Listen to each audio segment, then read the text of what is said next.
रात का सन्नाटा हर तरफ पसरा हुआ था।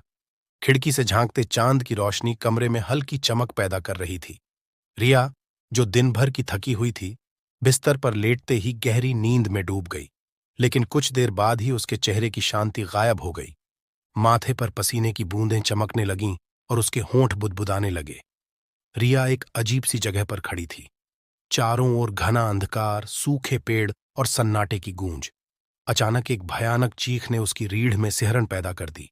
उसने इधर उधर देखा, लेकिन दूर दूर तक कोई नजर नहीं आ रहा था। तभी वह महसूस करती है कि जमीन उसके पैरों के नीचे खिसकने लगी है। वह खुद को बचाने के लिए चीखने की कोशिश करती है, लेकिन उसकी आवाज जैसे गले में ही अटक गई हो। तभी उसे एक परछाई दिखाई देती है। वह परछाई धीरे धीरे उसकी ओर बढ़ने लगती है।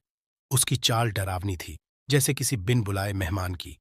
रिया की सांस तेज हो गई और उसके कदम पीछे हटने लगे। लेकिन उसके पीछे भी अंधकार की खाई थी। वह परछाई अब उसके करीब थी। उसके चेहरे पर डर और आंसुओं का मिला जुला असर था। रिया ने हिम्मत जुटाकर परछाई को रोकने की कोशिश की, लेकिन जैसे ही उसने हाथ बढ़ाया, परछाई ने उसका हाथ पकड़ लिया। उसकी ठंडी और डरावनी छुअन ने रिया को जड़ कर दिया। अचानक वह परछाई जोर से हंसने लगी और उसकी हंसी पूरे माहौल में गूंज उठी। रिया ने अपनी आंखें बंद कर लीं और जोर से चीख पड़ी।